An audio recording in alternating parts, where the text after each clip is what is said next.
Enquanto nossos seguidores não chegam, quem for assistir depois vai ver e vai ouvir Quem é Deus? Do livro Irmã Horta, uma psicografia de João Nunes Maia, pelo Espírito Irmã Horta. Quem é Deus? Deus é o amor. Ele é a luz divina, é a paz e alegria. É vida, é sinfonia, é amparo à orfandade, é sabedoria, é bondade. É perdão ao semelhante, é pura mansidão.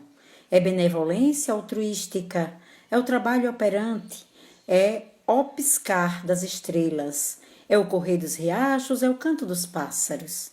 Deus é a suprema justiça, é o homem comum, é o soldado na liça, é a vida dos missionários, é a voz dos profetas, é o plano e a meta de tudo que existe. Deus é muito mais, é a luz das luzes, é a grande clemência, sem se contradizer. Deus é solicitude, Deus é a virtude e também o saber. É a essência das essências, é a harmonia dos mundos, é a solução profunda de todos os problemas. Deus é o amor das mães, é o contentamento dos filhos na casa paterna. É a fraternidade em expansão. Deus é o entendimento dos anjos, o gozo dos arcanjos. É o universal coração. Sejam bem-vindas. Oi, minha irmã, anjos chegaram. Deus é todo o bem. É mais que o futuro, o presente e o aquém. É a pureza da decência, é a arte da clemência, é a juventude em reta linha, é a experiência sua e minha, é o aprendizado do velho, é o equilíbrio da natureza. É a fé do místico e do santo, é a certeza.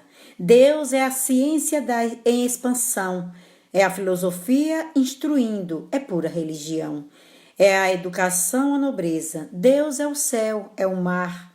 É todo bem que emana de si. É toda a vida expressa, soberana. Deus está em mim, em você e em todos os filhos da luz. Deus é Jesus Cristo em nós, a nos mostrar a porta do céu através da cruz. Paz em seus corações, boa noite a todos, a vocês que aqui estão, acenando para nós, Gabriele, Cátia Oliveira, Sônia Mercedes, Petrônio, Adriana, minha irmã, Anjos, que bom que vocês estão aí, porque hoje foi um dia muito cheio de lives, não foi? Desde cedo que estamos aqui. E hoje teve live às 9, às 16, 17, 18, 19. E hoje nós estamos iniciando um momento que vai se perdurar, não sei por quanto tempo, mas que nós vamos chamar de Contando Histórias, porque nós temos esse anseio de trazer a mensagem através de histórias, para que seja melhor elucidada, para que nós possamos extrair dessas histórias a essência, a moral, e com isso fica muito mais fácil, mais compreensível, pelo menos para mim, o entendimento da moral cristã. Então, nós vamos fazer uma prece, dizendo assim: Senhor, nós queremos pedir a tua permissão para dar início a esse trabalho, em nome de Jesus, nesse momento sublime em que decidimos contar histórias de personagens que passaram pela Terra e de outros que ainda estão nela encarnados, trazendo a sua mensagem de amor e esperança, trazendo alento para as nossas almas, trazendo lições que calam fundo em nossos corações e que nos servem de exemplo para a nossa vida. Que Jesus envolva os nossos corações e permaneça conosco, hoje e sempre. Que assim seja. Do Evangelho de Jesus à luz da doutrina espírita, nós vamos abrir aqui e vamos ler. E a mensagem é do capítulo 13, que a vossa mão esquerda não saiba o que dá a vossa mão direita. E o item, o 17, é a piedade. E diz o seguinte: a piedade é a virtude que mais vos aproxima dos anjos, é a irmã da caridade que vos conduz até Deus. Ah, deixai o vosso coração se enternecer diante das misérias e dos sofrimentos dos vossos semelhantes. Vossas lágrimas são um bálsamo que lhes aplicais sobre as feridas. E quando, por uma doce simpatia, vindes a lhes restituir a esperança e a resignação, que encanto experimentais! Esse encanto é verdade, tem um certo amargor, porque nasce ao lado da infelicidade, mas não tem a agrura dos gozos mundanos, nem as pungentes decepções que... Perdão, deixa eu encontrar aqui.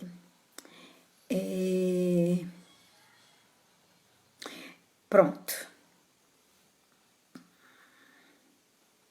Gente, esse encanto é verdade, tem um certo amargor. Perdoe, viu, gente? É que eu estava lendo, olhando e acompanhando e de repente eu me perdi. Isso é comum acontecer com a gente, não é? A gente pensa que está no caminho e de repente a gente se perde. Tudo é lição, tudo é aprendizado. Então, esse encanto é verdade, tem um certo amargor porque nasce ao lado da infelicidade. Mas, se não tem a agrura dos gozos mundanos, não tem as pungentes decepções do vazio que estes deixam atrás de si. Há uma suavidade penetrante que alegra a alma. A piedade, uma piedade bem sentida, é amor. O amor é o devotamento. O devotamento é o esquecimento de si mesmos.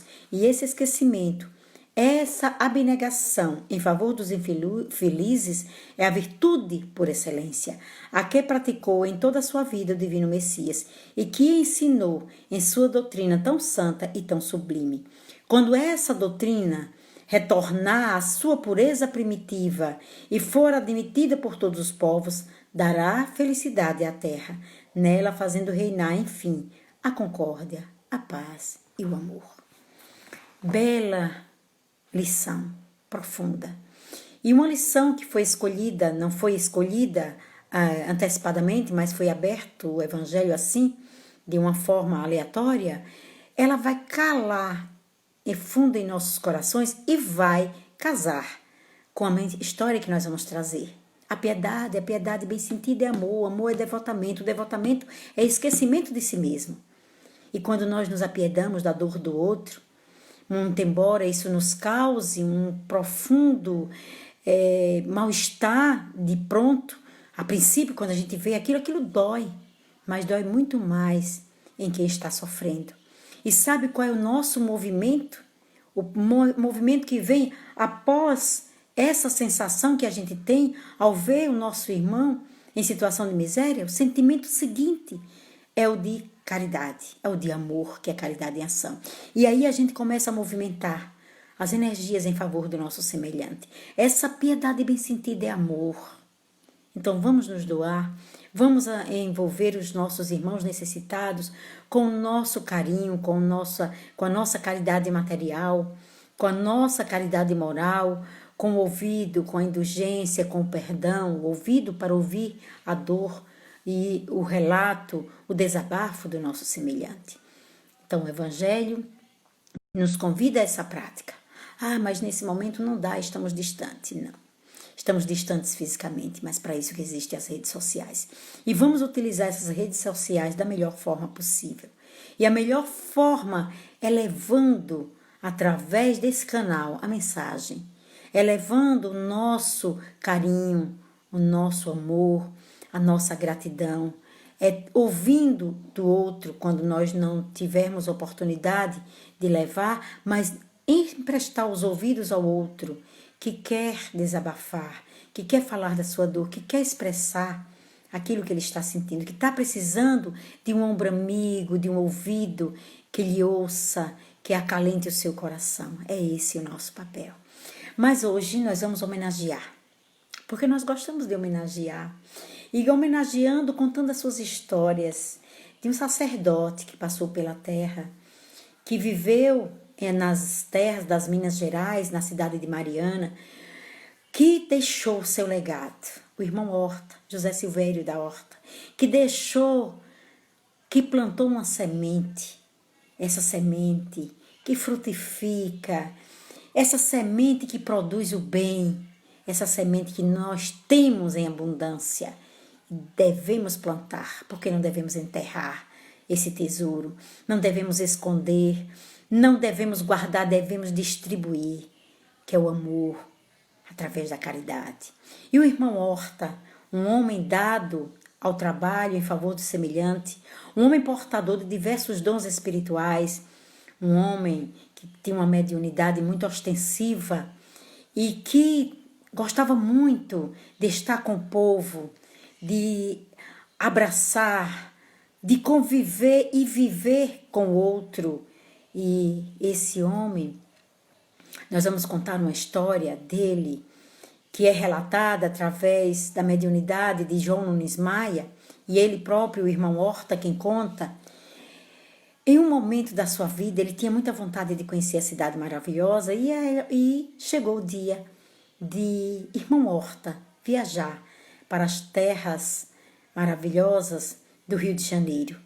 E ali, quando ele se deu conta que estava ali de frente para o mar, quando ele percebeu que ele estava ali apreciando o Atlântico, lembrando das embarcações, do início, da chegada dos homens, dos estrangeiros às terras do Brasil, lembrando de como foi tudo aquilo, não é? Buscando na sua mente, sentindo saudade de outras pragas, imaginando que houvera vivido em outras terras, porque ele também era reencarnacionista.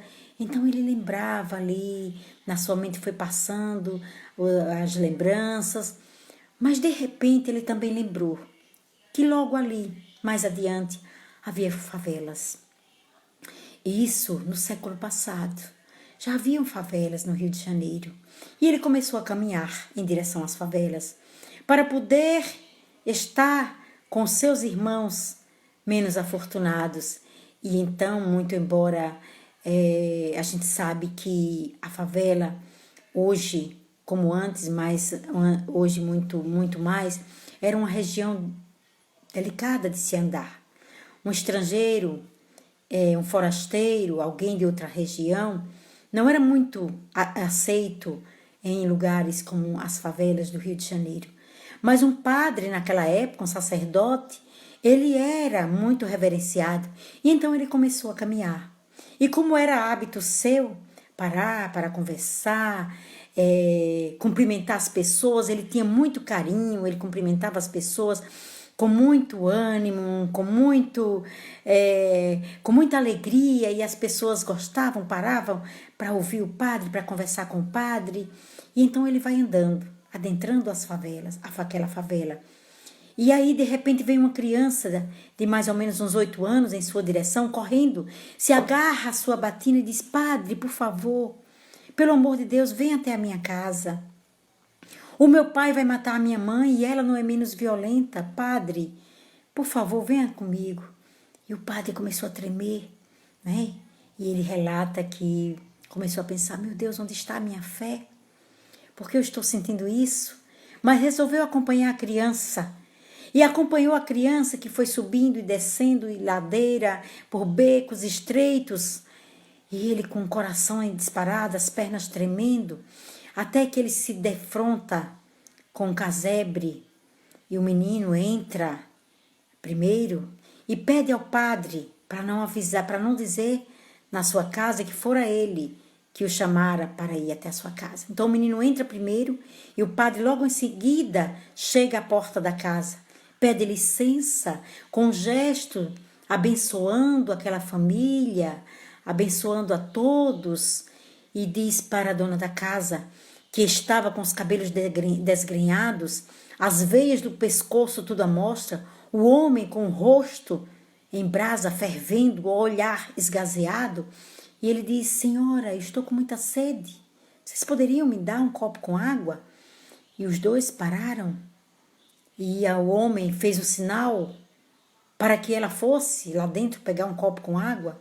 Ele pediu licença, o padre adentrou a casa e ela veio com um copo derramando. Ele pegou aquela água e percebeu que aquela água não era uma água saudável.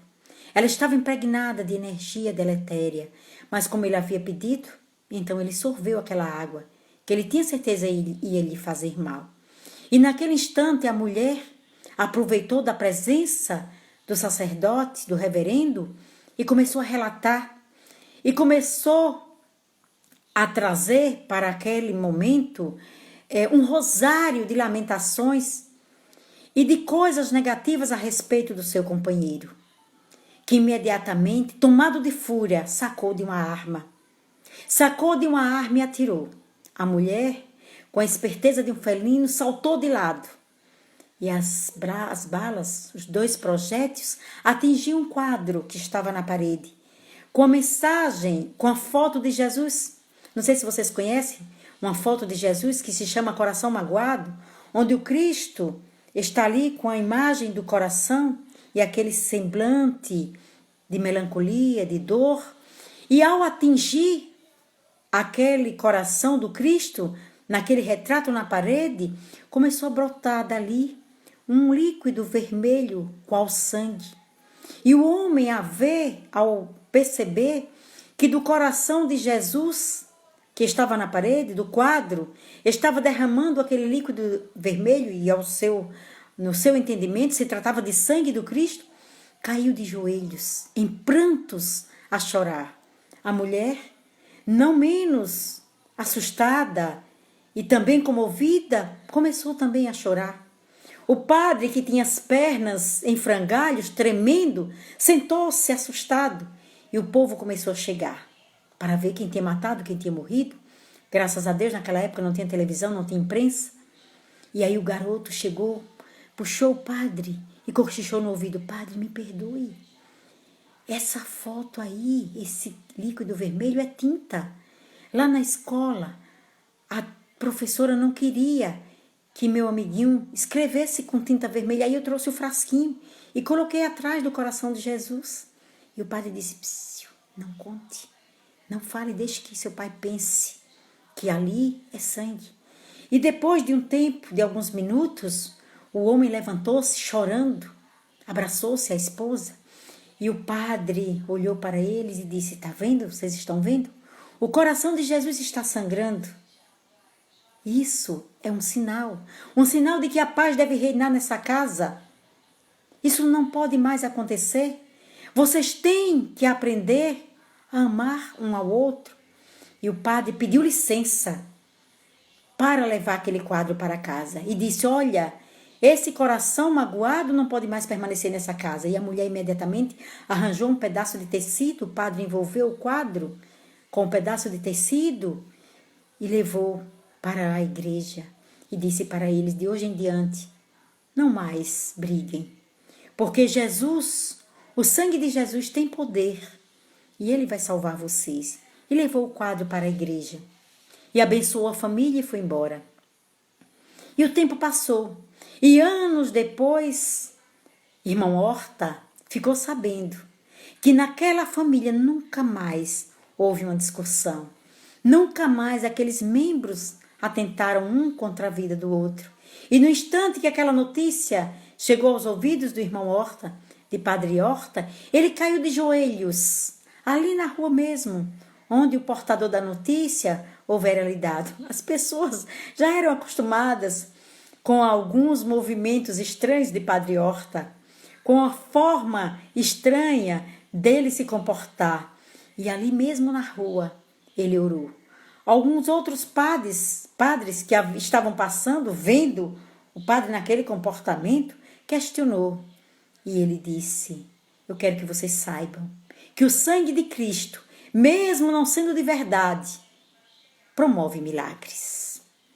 Essa história é real, gente. Muito embora pareça fantasiosa, mas é real. E o que nós queremos trazer com isso para esse momento de contando histórias, é dizer que não existe coincidências, não existe o acaso.